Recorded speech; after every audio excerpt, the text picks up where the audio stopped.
Καλησπέρα σας, είμαι η Μαριλίσα Αναστασοπούλου και ακολουθεί συνέντευξη με τον James Nixey, επικεφαλής του Chatham House για την Ευρασία και ειδικός στη Ρωσία, στο πλαίσιο των ενημερωτικών podcast «Ό,τι κόσμος». Καλημέρα και ευχαριστώ για όλα. Είναι πολλά καλά, είναι Ελλάδα βεβαίω. So, where are we today? This remains an horrific and barbarous situation. As we speak, quite clearly, war crimes are still being committed on the territory of Ukraine. And these two countries, one with assistance, one without, are still fighting it out in not so much guerrilla warfare, but quite scrappy warfare for pieces of land, villages, largely in the east, a little bit in the south of Ukraine. It is a very, very unpleasant and ugly situation. However, we are in a situation that we never expected to be in, whereby the Russian army is not 10 foot tall, it's quite clearly 2 foot tall, and the Ukrainians, who are in a way fighting on our behalf for European security, spilling their blood for us, have proven to be quite extraordinary fighters and have really dug in and entrenched themselves and quite clearly aren't going to give up yet. So we're in a situation where we're facing the prospect, not so much of a clear Ukrainian victory and an outright Russian defeat, that seems a little bit too clean, but we're facing the prospect of whereby Ukraine is going to get for itself as much of the land that it owned before, at least before 24th of February, and possibly even before 2014. Crimea seems a slightly different prospect, but certainly the Ukrainians are increasing in their ambitions as they increase in their success. And maybe what was there once, what they accepted on the 23rd of February, they wouldn't accept now on the basis of their success. So there is a possible silver lining to this, and that silver lining is simply that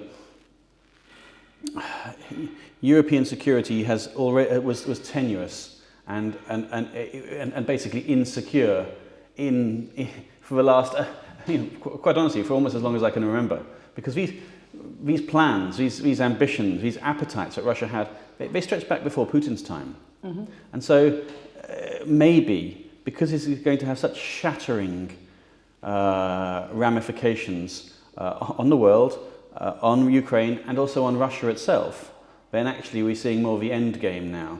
And I'm not suggesting we can see it this week or next week, but I'm pretty sure that we're about to see a massively changed region of the likes of which we haven't seen since at least 1991. So, but what is the principal goal of Putin in this war? Is it the land? Is it Ukraine not looking westwards? What is the principal goal? I think it's exactly the second of what you just said. So, the principal goal is to ensure that Ukraine is not a westward-facing country. It must be at the very least neutral and pretty much, in fact, within Russia's sway, within its hegemonic grasp. So Russia, which doesn't ironically believe that Ukraine is a real country at all and believes that Ukrainians are inferior, nonetheless wishes to have it for itself. And of course, if it can't have it, it will wreck it. Because it was not able to do this by means diplomatic, it was not able to do this by means coercive, or even by means hybrid. So it went for what was Russia's last resort, and the last resort was the military, but they were quite serious about it. I think one of the problems in the West is we never really took them seriously. But you said that we are reaching towards the end game, not next week, but we're going there. Yeah. You said that the primary goal of Putin is that Ukraine doesn't look westward, which apparently has lost that, because we've said that they won't join NATO for now, but they want to join the EU whenever, but there is this application and there is this will. So is Putin losing the goal, the main goals that he set? Absolutely. What is extraordinary here is how far away Putin's military objectives are from his political ones. There's a gulf, a chasm between them. So, and his ambition hasn't changed. Putin's this defeat, success, I mean, the ambition will always remain. We can't change what he feels inside where there should be a heart. But but the reality is that Ukraine may not be in NATO in the next few years, may not even get into the EU in the next few years. I don't know how the EU is going to react to that yet. But Ukraine already is a westward-facing country. The vast majority of the people's mentality and, of course, the governmental mentality is all in the West. There's no attraction to Moscow. There's no attraction, you know, for the south towards the Middle East. It's or east, the East and China. Ukraine's only choice now, especially after the war, 2014 and 2022. Ukraine's only possible vision can be, and you know, so therefore that's what makes it so important that the West doesn't betray it. I've read that the West has a history of kind of pressing countries such as Ukraine to accept the inevitable, but after 3 months it seems we could avoid the inevitable. But how can actually the war end since Putin, I mean, can he be more aggressive? Can he opt for the nuclear option? How can we end this war actually since... So first of all, I agree with your initial premise, very much so, but nothing worries me more than the Western propensity to force a peace deal on the Ukrainians, which is unsatisfactory, which is written in Moscow, and which leaves Ukraine disenfranchised or emasculated. So I agree with your first proposition. In terms of how does a war end, that is complex, because most wars do end at a negotiating table. And the reason they're fighting right now is so that they can get better positions for them at the negotiating table. So that's why this is going to carry on for a few months at the very least. As it happens, some people say years. I'm not sure I agree with that. And the reason is this, because Russia is running out of money. It has never experienced force 10 sanctions like these. It can no longer access capital payments. It's about to default on its debt, so it can't borrow except at extreme rates. And a lot of its assets, half of them, are frozen. So the combination of that is a perfect storm, whereby Russia will no longer be able to fund its military machine or, frankly, pay pensioners, pay those people who are still in jobs, and quite frankly, there's mass unemployment in Russia right now anyway. So I think that it will become obvious at the end of summer, autumn, maybe early winter, I can't say exactly when, that Russia is not capable of sustaining this military offensive, this war in Ukraine. So I think, you know, this is the crucial year. It's this one. It's not next, it's not last. This is where it's all going to happen. So we need to be really watching for those signs at the end of the year.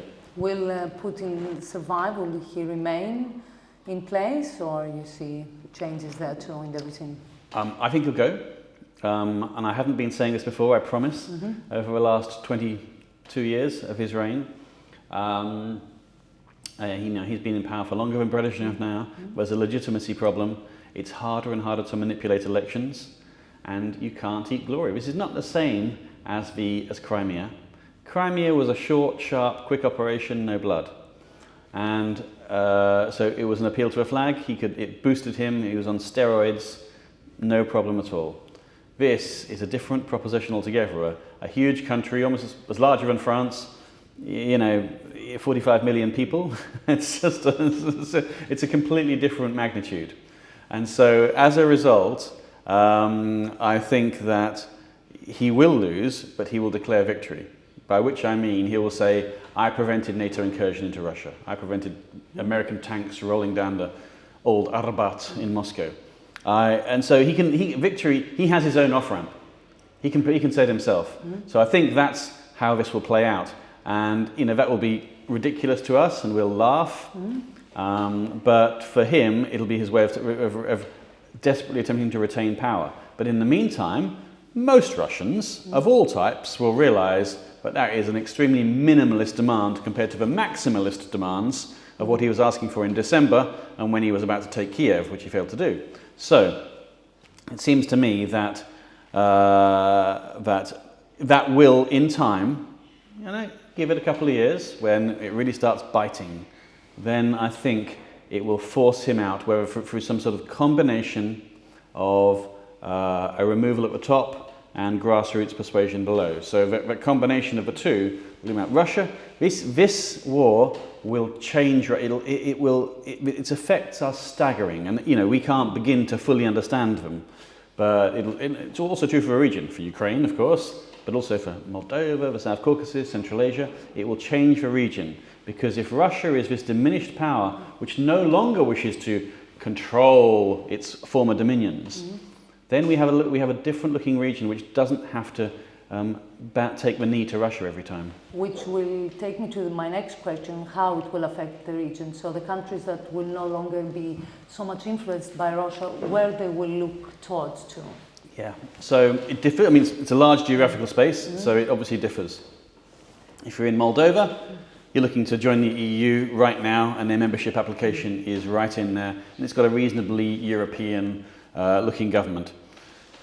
On the other hand, if you're in Central Asia, Kazakhstan, Tajikistan, Turkmenistan, you don't necessarily have much love for Europe still. You're too far away. The Europeans are concerned about your human rights issues, broadly speaking, although they still want to extract your oil because they can't get any from Russia, so there are some difficulties there. But they will find China increasingly appetizing. Because China has, for a long time now, I mean, for 10 years, China has been eating Russia's lunch in Central Asia. Economically, for sure, and now even in security terms as well. And true, the Russians bailed the Kazakhs out in January. Early January this year, Kazakhstan was in trouble, looked like the government might collapse, president might go. Russians came in and saved them. Fair enough, but that has not meant, interestingly, that the Kazakhs are betrothed to Russians. They're not supporting the Russians in this war. In fact, they're broadly speaking, they've been on the Ukrainian side, despite being saved by the Russians just a month earlier. So I think, yeah, alliances will shift. China will benefit, obviously, because China is probably still going to buy Russian oil and gas, but at a much increased price, because it knows it can get an increased price now, because if you can't sell to Europe, there's no competition, so the Chinese will put the price up. And I think that means that China, although clearly concerned about this war, because it modelled its own army on the Serdyukov and Shoigu reforms post-2008 invasion of Georgia, then despite that, I think it will worry that what kind of army has it got in order to do the things it might want to do with its army, in Taiwan, for example, if its own model was the Russian model, which has proven to be empty. So I have one last question, if you would like to comment. Where Turkey stands in this? I mean, we see that now it objects to Finland and Sweden entering. I mean, how the whole invasion and the whole situation plays out for Turkey? Yeah, so many years ago, say 5 or 6, a Russian official told me, we like Turkey in NATO. Turkey is our Trojan horse in NATO. And this is exactly what it's proven to be. He was right. Turkey was in because of the size of its army. We felt that it could increase European security because of its substantial military abilities. And we ignored what was going on inside the country, even though we could see the signs. So it was a long time ago, I understand. But the reality is that since the 2018 incident whereby the Turks shot down a Russian fighter jet on the Syrian-Turkish border, then Russia has shown quite clearly that it is the larger partner. It's an asymmetrical relationship, and Russia's in charge. And even though Turkey doesn't always play ball, not every single time, by and large, when push comes to shove, the Turks do the Russians' bidding, hence the Trojan horse in NATO. So I don't know the extent to which the Turks did this because the Russians lent on them. Maybe the Russians didn't really need to lean on them because they were going to do it anyway because they were concerned about the concerned about the Americans and Fethullah Gulen and etc. etc. So it's their ability. They've seen an opportunity to extract a pound of flesh for themselves. And will continue to do so because for the Turks, who admitted, who've fought on, helped the Azerbaijanis in the Nagorno-Karabakh war, to victory just a few weeks ago, who need the Russian energy. I mean, the Turks, looked at in the best light, they could be a regional broker, which is what Erdogan wants to be. But looked at in the worst light, then I think it's very hard to think of them as an honest broker because they don't necessarily have everybody's concerns equally to heart. Okay, I will keep it here because it's. Thank you so much for your time. I hope I'm going to have the opportunity to speak to you again. I hope so.